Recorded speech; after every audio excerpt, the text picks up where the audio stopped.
Hi, I'm Phil Palucha from Billionaires in Boxers, and you are about to engage with Up-Level Your Communication, hosted by Miluna. Wow, this is going to be powerful. Communication is at the heart of everything that is good about business and about sharing with your fellow humans, and Miluna is phenomenal at helping you share that message and also interview some pretty special and amazing guests too. Check it out right now.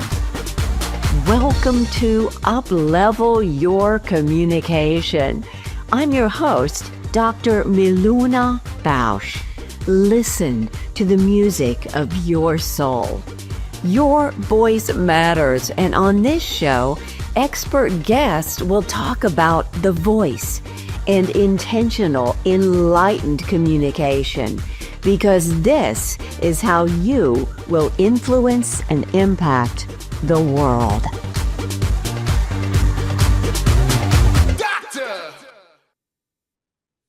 Welcome to Up-Level Your Communication.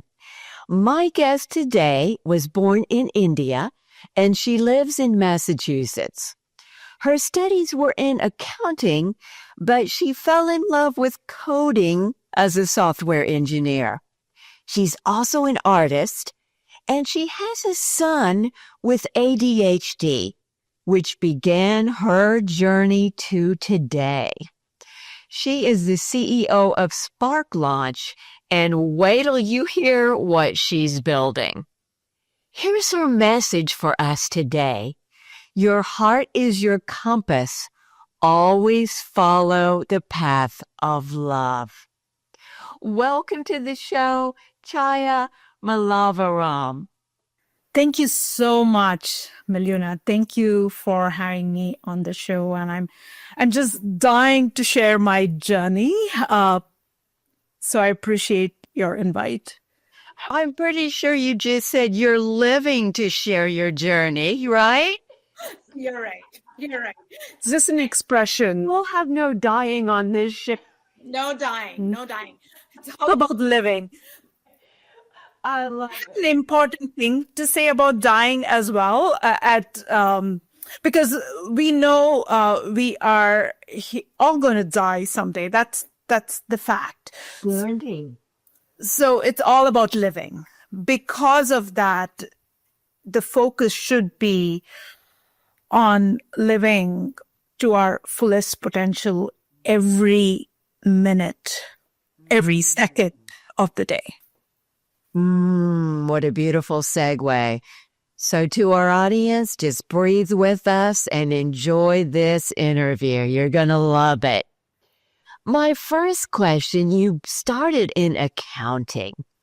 Now, was that something your parents recommended or others, or you were just drawn to it in the beginning? Yeah. So back in India, back then, I'm sure it's still the same right now, we had to pick our line of study at 15 without knowing what we're getting into, because there was nothing for us to experiment in high school. There was no accounting. There was no college level course. So I just followed my father's footsteps. So my father, now I believe, is neurodivergent. He passed away a couple of years ago, but just looking at his life journey, he was definitely neurodivergent. But when I got to know him really well, he was in accounting. He was a CPA. Back then in India, it's called chartered accountancy. And that's a very tough exam to pass. So he was doing really well. At that point, I didn't know what his history was, what his past was. So I just followed my father's footsteps, and I ended up in accounting, and was the trauma of my education continued with accounting, because now I know I had no passion for it.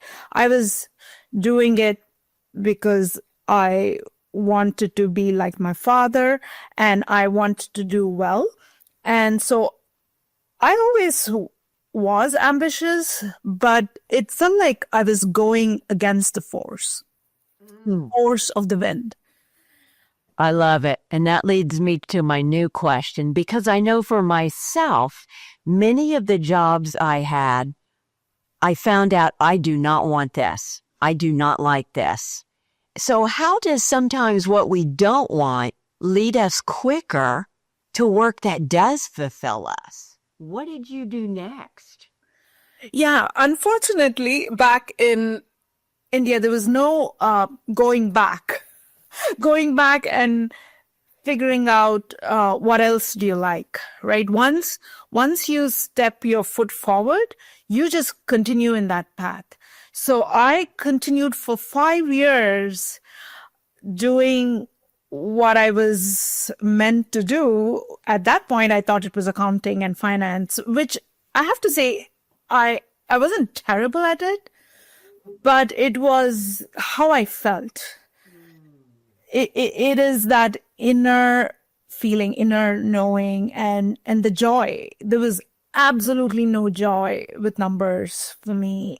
I'm glad I did accounting because I have that knowledge today, but it wasn't my passion. And then one day, my cousin, who was an engineer, came over to my house and convinced my mom to enroll me into a coding class. And back then, this was in the late 90s or mid 90s. There were all these computer teaching institutes that were popping up. They were all teaching coding, software programming. And so I just blindly went to that. And it was expensive. Those courses were very expensive, but my parents believed in me and they enrolled me. And in that coding class, I experienced love looking at the whiteboard. I love it. I can never forget that day because it was a flowchart class and it was all logical and it was diamonds and it was squares. I got it. You got it. I got it. I love it. And as you said, it's important that you did the CPA and the chartered accounting, so you knew. I knew. So I did, I did my undergrad and then I did a little bit of chartered accountancy and then I fell in love with my neighbor along with that. So, yeah, I know. Another little footnote there. Okay, continue that a little bit more then for us. Yeah. So what happened was, so my husband, that neighbor is now my husband. He had his eyes set on expanding his education here in the US. And so I immediately knew studying chartered accountancy was not going to be valuable here because it's the Indian laws and they're not valid back then to at least practice as a chartered accountancy. And so all of a sudden my motivation, whatever little bit of motivation was there, was gone. And at the same time, I was introduced to programming, which I loved. So I would spend hours and hours in front of the notebook. Back then it was writing code on notebook, which was awful because nobody should write code in a notebook. But back then there were, not many computers accessible. There were, but it was always in demand. And so there was a line to get in front of the computer in the center. But at home, I didn't have. So it was a little bit of challenge, but then I was so determined that I was going to teach myself. So I spent a lot of time teaching myself how to program. And then when I fast forward after marrying my husband, I came over here to Massachusetts and I would spend every day 8 to 10 hours teaching myself how to code. So I had a computer here and so, and then so I was so involved and I loved it. I did not experience this problem of trying to focus because I was hyper-focused. Ah. You got down to business. I love it. I love it. Now, along this journey, getting married, coming here, you gave birth to a son, and your son was labeled with ADHD. And you shared with me he needed a lot of help, and what worked for you did not work for him. So tell us a little bit about what you discovered there. Yeah. So a little bit of my backstory. I ended up finding a job thanks to my unwavering determination, and and then fast forward to 2020, when my son was 15. We got this diagnosis from the doctor that he has ADHD, like it's some kind of a, I don't know, like you immediately think it's wrong, right? It's a disability, because that's the name itself says How that. the U.S. presents it. Yes. Yeah. And instead of just different wiring, I call. Yeah, exactly. Right. But then, so what I did was, I mean, the school didn't tell that. They actually gave some, so the teachers gave some sentences like describing him, and that made me Google, and everything pointed me to ADHD. So then I contacted his pediatrician, who then got him officially diagnosed. But yeah, so I started studying all the traits of ADHD, just looking at the internet. And that's when I realized all the challenges. I myself had them, every single one of them. ODD, I don't know, like anger, that's what, extreme anger, anxiety. I had severe anxiety when it came to exams, because I was pushing myself to take exams with accounting, which I had no passion for. And so I had every single one of them, but I didn't have majority of them today. I still had to conquer anxiety, fear. Fear is something that I had to conquer with my son, and my own internal journey in my career. There were still things that I had to conquer, but I didn't realize that. So yeah. So my son, actually, I'm so grateful for him, because he pushed that fear, all those shadow energies to the surface. Sand and transform, isn't it? Wow. Absolutely. So I'm very grateful for the people who pushed me inwards, and my son, the biggest person of all, who made me question my every move, every action. Because when I started applying my formula over to him by making him do the exact things that I had done, and that backfired. Yeah. And until I learned to conquer my fears and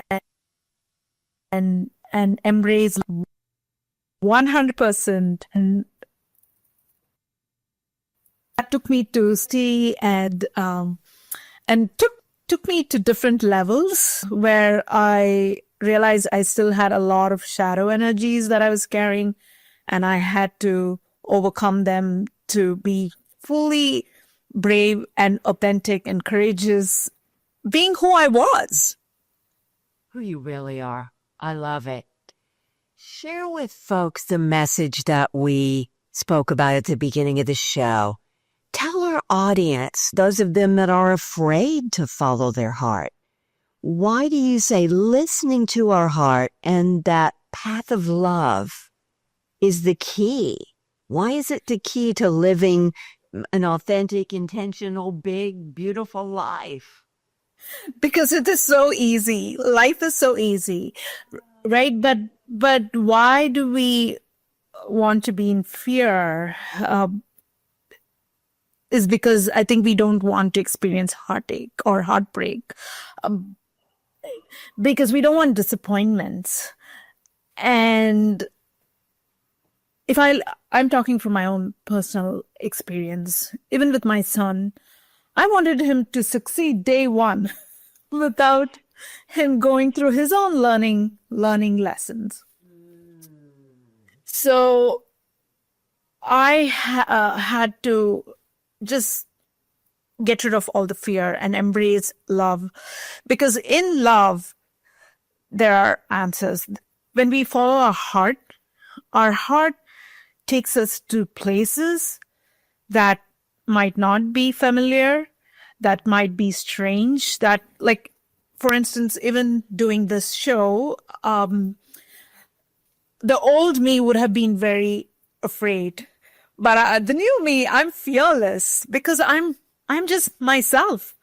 But to get to that myself, I had to get rid of all the fears. It's just fear versus love, and love is the answer. If we all did what we loved, it would be a beautiful place. The world would be so different, would it not? 100%. I studied with Marianne Williamson. I'm a certified coach with her. And if you know the work or our audience members, she said it's either love or fear. And the only way to experience miracles is in love. That's the only place they happen. So thank you. We want to encourage people. I was also listening to Jim Carrey, a commencement he did years ago at the Maharishi. I think it's called International College or School now in Iowa. And his father was an accountant, but he wanted to be a comedian and he was afraid to do that. And he lost his job. So the message Jim Carrey said is, you can fail at what you don't want. So why not just go to what you do want? I thought, that's brilliant. That's brilliant. That's a great way of saying it. Yeah. Now, I love what you're saying because I think I'm a little OCD. I'm a little compulsive, maybe a little dyslexic. Sometimes I reverse numbers and things. And years ago, I worked for a national association that was in Virginia at that time. And we had open office space. I don't know if people remember that. A lot of offices are that way. I don't do well with that. It's overstimulation. I could hear everyone's conversations. I had no privacy, no quiet. It was very painful for me. So how would you advise leaders of companies to better understand neurodiversity? And I'm going to say answer the call to provide some different work conditions so that different kinds of people can thrive. Absolutely. I think the first thing that we all should live in is empathy, which is understanding your employees, understanding who they are. Because once you understand them, you're actually lending your ear to them, and then they begin to speak. Instead of telling them what to do, you just start listening. They'll tell you how they can produce the work to their fullest potential.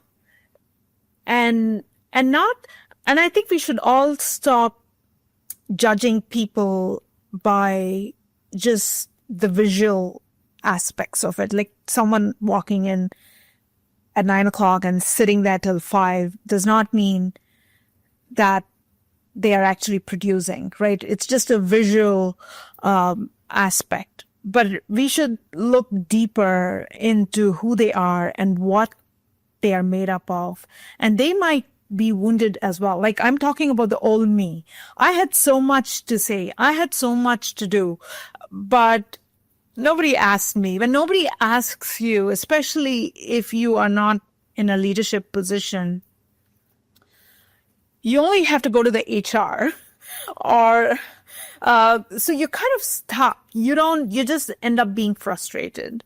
So I would just say, just be empathetic and listen to your people, understand them, because they are amazing. Neurodivergent folks are empathetic, they are kind, they are loyal, and you don't want to lose them for a silly reason because you did not understand them. What beautiful advice to our audience. Thank you. It's listening, because as Chaya said, folks will tell you what they need if you can listen and then make that happen. I love it. I love it. What spot on advice for leaders who want to lead a very conscious, successful company or business, we might say. Now, let's shift a bit to your varying abilities. You are also an artist. Now, I am struck by your artwork entitled Love, Peace, Kindness. As a visual, plus if you see behind her, she's got, now I'm forgetting what that's called. What is the name of that piece? I can't remember. I can't remember, but it is an ocean. That's what I meant it to be. But what I love about abstract art or contemporary, I do impressionistic contemporary, and some of them are abstract, completely abstract, is that people can interpret it like the way they want to, and not as the way artists wanted to, right? Because that's just one angle. What the artist sees is one angle, but what others see could be different things. And I just love listening to people, what they see looking at some of my paintings. And it's always fun naming them, but I can't remember.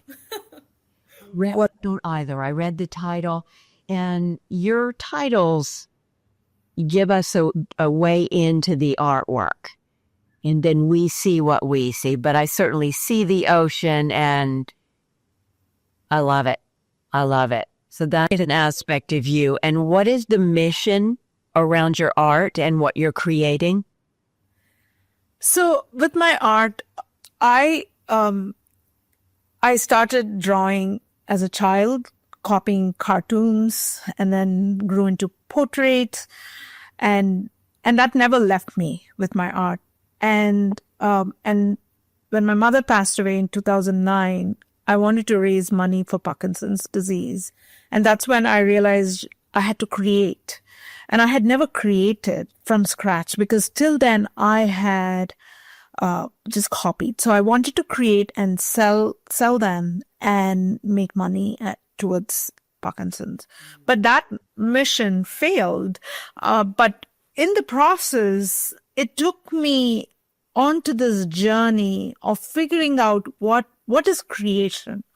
What is it, something that I can say is 100% mine, so that I can put it out to the world and actually take money for it? Because in my consciousness, the other paintings were all just inspired by other paintings. Sometimes they were just copies.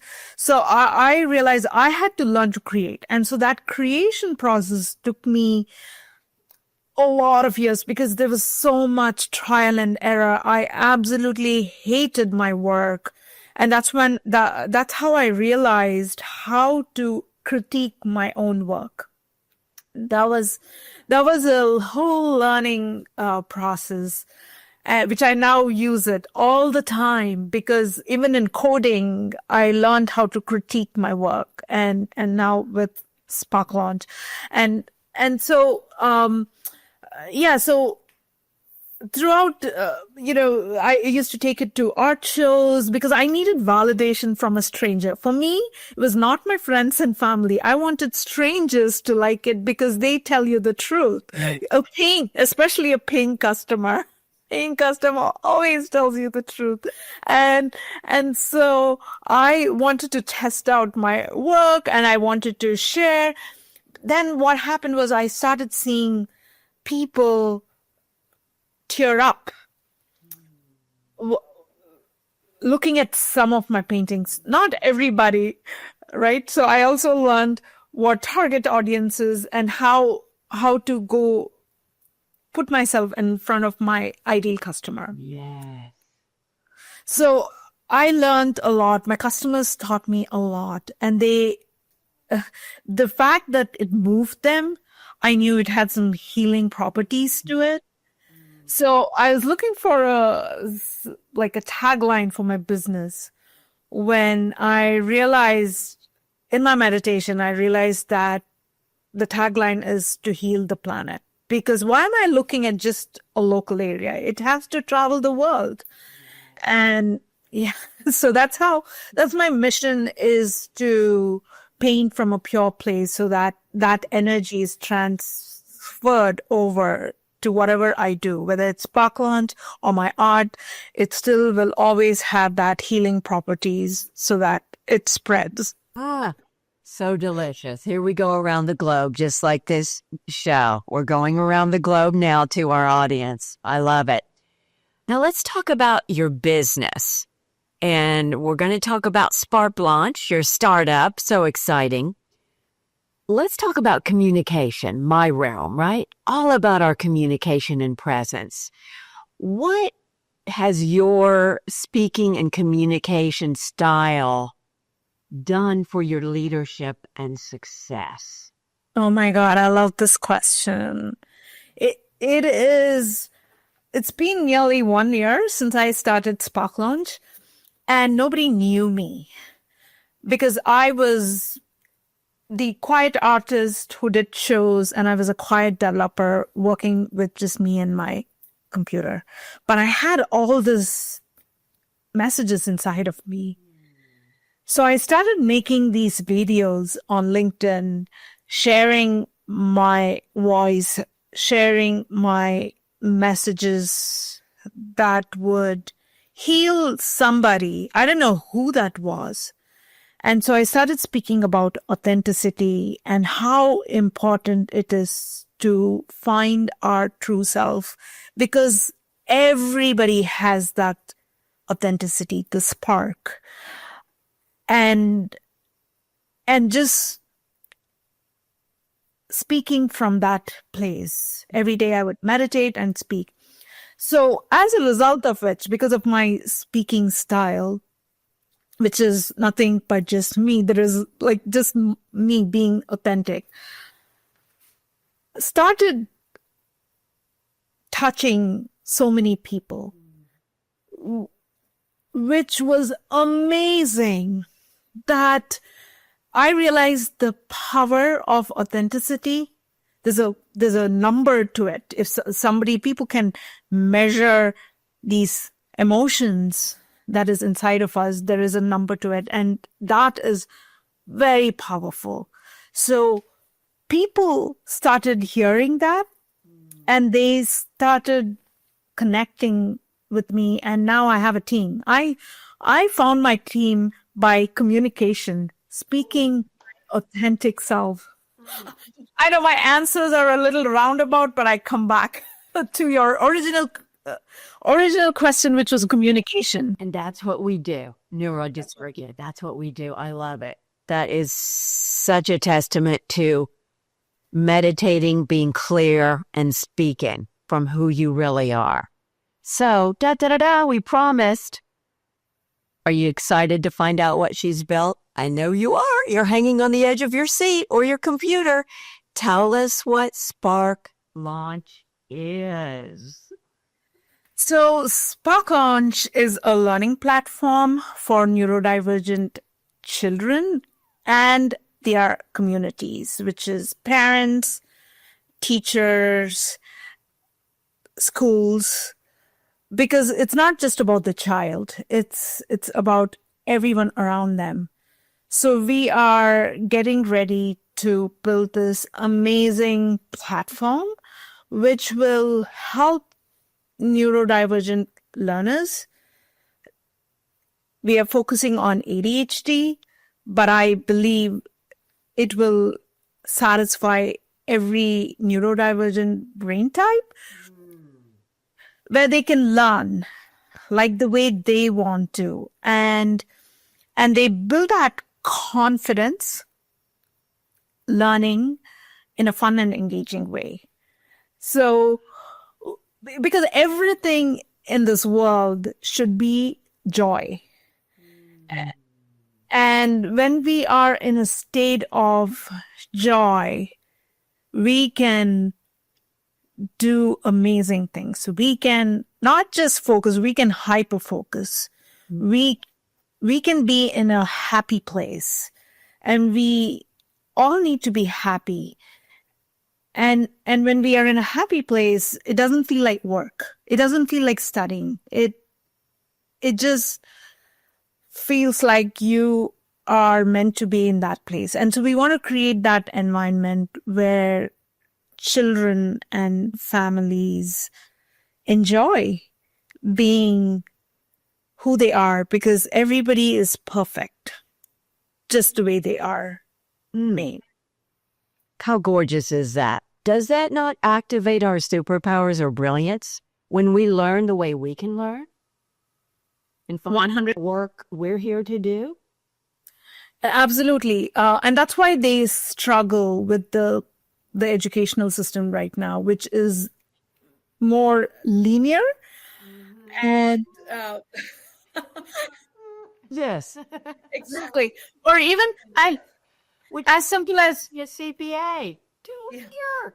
linear, right? The whole world is linear, which I guess worked for the industrial civilization when school systems were built, right? Right.